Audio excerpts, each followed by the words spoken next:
Have you ever wondered what it feels like to stand in a place where art, history, and spirituality have converged for nearly 1,000 years? In this video, I'll take you through Melk, Austria, specifically focusing on the magnificent Melk Abbey and the charming town that surrounds it. We'll explore what makes this UNESCO World Heritage site so special and why it continues to draw visitors from around the world. Let me start by taking you to the town of Melk itself. This small Austrian town sits along the Danube River in the Wachau Valley, about an hour west of Vienna. The town has around 5,000 residents, but what draws people here isn't the size. It's the incredible abbey that sits high on a rocky outcrop overlooking the river. When you first approach Melk, you can't miss the abbey. It rises dramatically from the cliffs, its yellow Baroque façade catching the light and reflecting off the Danube below. The building is massive, stretching over 300 meters in length. From the river, it looks almost like a golden palace floating above the landscape. The abbey has been here since 1089, though what you see today was mostly built in the early 18th century. Benedictine monks have called this place home for over 900 years. They're still here today, living and working in parts of the abbey that aren't open to the public. Walking up to the main entrance, you immediately sense the grandeur. The Baroque architecture is impressive without being overwhelming. The designers managed to create something that feels both monumental and harmonious with the natural setting. Inside, the abbey reveals itself room by room. The imperial staircase welcomes you with its elegant curves and detailed ceiling paintings. These aren't just decorations. They tell stories about the abbey's history and the religious life that has flourished here for centuries. The museum section houses an incredible collection of artifacts. You'll find medieval manuscripts, religious objects, and artwork that spans hundreds of years. The monks have been collectors and preservers of culture throughout their history here. Some of the manuscripts date back to the 11th century, handwritten and illuminated by monks who lived here generations ago. But the real centerpiece is the library. This isn't just any library. It's one of the most beautiful library halls in the world. The room stretches 70 meters in length, with towering shelves that reach toward an ornately painted ceiling. The library holds about 100,000 books and 1,800 manuscripts. Standing in the library, you get a sense of the intellectual life that has thrived here. The monks weren't just focused on prayer and meditation. They were scholars, teachers, and keepers of knowledge during times when books were rare and precious. The ceiling frescoes in the library are remarkable. They depict allegories of faith and knowledge, painted in rich colors that have remained vibrant after nearly 300 years. The artist, Paul Troger, created scenes that seem to flow seamlessly across the curved ceiling, making you feel like you're looking up into heaven itself. From the library, you move into the church, and this is where the abbey truly shows its splendor. The Baroque church is a masterpiece of 18th century design. Gold leaf covers much of the interior, but it's applied with such skill that it enhances rather than overwhelms the space. The altar is particularly striking.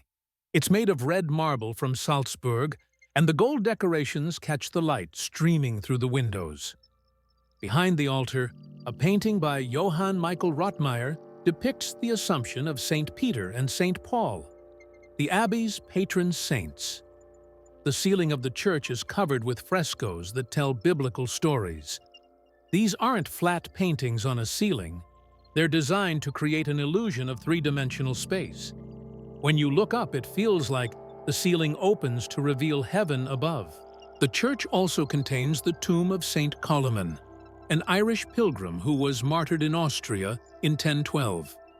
His remains were brought to Melk in 1014, and he became one of Austria's patron saints. The tomb has been a pilgrimage destination for over 1,000 years. But Melk, Austria offers more than just the Abbey's interior spaces. The Abbey gardens are equally impressive. The Baroque garden design includes geometric flower beds, carefully trimmed hedges, and a pavilion that offers views across the Danube Valley.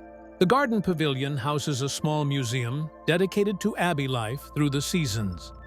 It shows how the monks have adapted their routines to the natural rhythms of the year, from growing herbs for medicine to maintaining the extensive grounds. Walking through these gardens, especially in spring or summer, gives you a sense of the peaceful rhythm of monastic life. The monks still tend some of these gardens themselves, growing herbs and vegetables that they use in their daily life.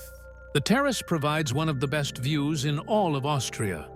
From here, you can see the Danube winding through the Wachau Valley, with vineyards covering the hillsides on both banks. Small towns dot the riverbanks, connected by the river that has been a highway for trade and culture for thousands of years. This view helps you understand why the monks chose this location. It's strategically positioned to overlook river traffic, but it's also a place of natural beauty that encourages contemplation and prayer.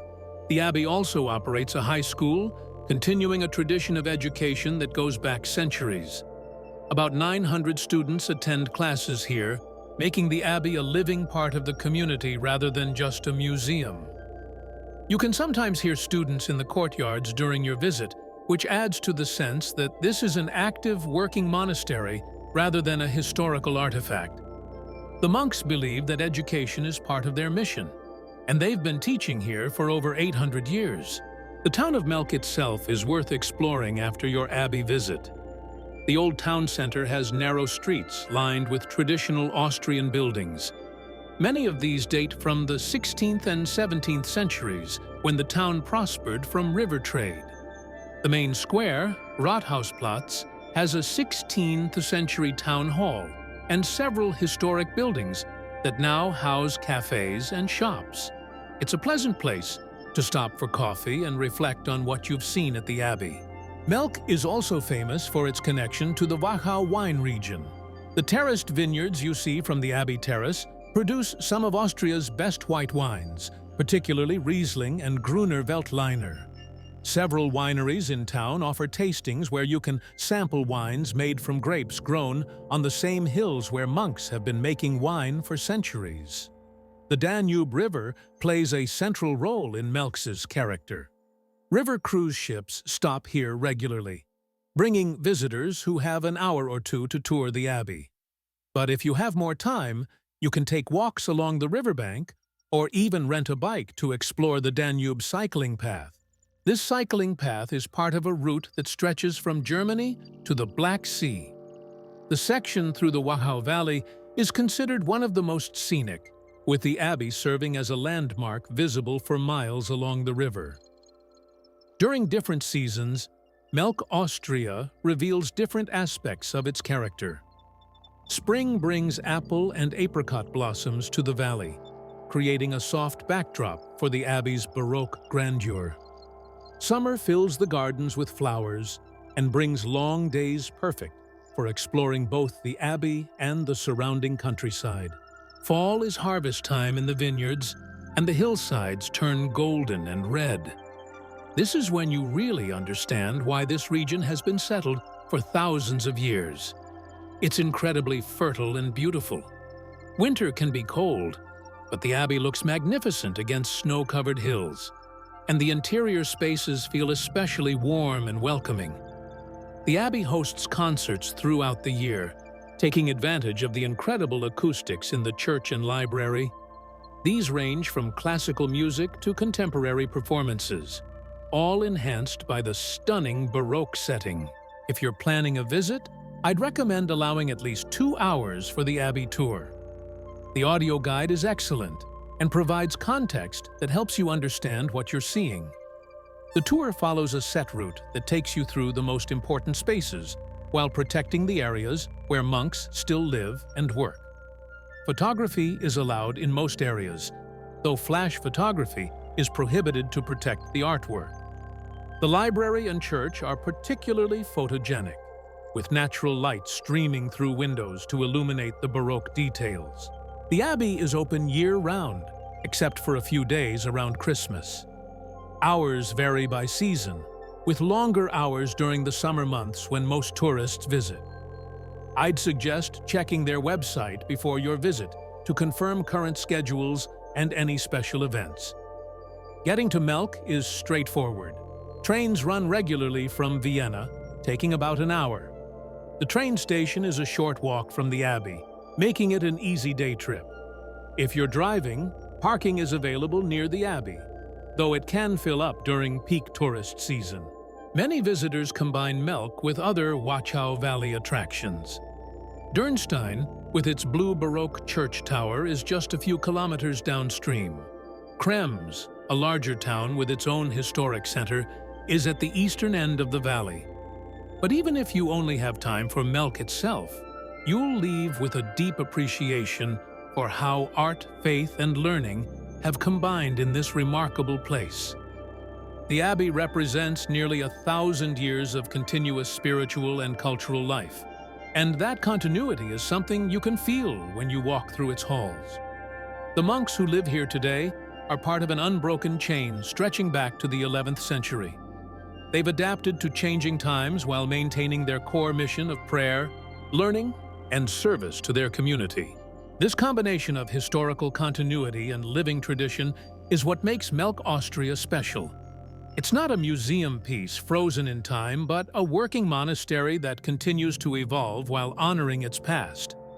The Baroque architecture you see today was actually quite modern when it was built in the early 1700s. The monks chose contemporary architects and artists to create something that would inspire their own generation while serving future ones. That forward-thinking approach continues today. The abbey uses modern technology for conservation, runs contemporary educational programs, and welcomes visitors from around the world while maintaining the contemplative atmosphere that has defined this place for nearly a millennium. That's what makes Melk such a remarkable destination. It offers both historical depth and living culture, spectacular art and peaceful gardens, architectural grandeur and intimate spiritual spaces. Whether you're interested in Baroque art, monastic history, or simply beautiful places, Melk delivers an experience that stays with you long after you leave. If you found this exploration of Melk interesting, I'd appreciate it if you could give this video a like. Consider subscribing if you enjoy content about European destinations that combine history, art, and culture. And feel free to share your own experiences of Melk in the comments. I always enjoy hearing from fellow travelers. Thanks for joining me on this journey through one of Austria's most treasured places. Travel gently,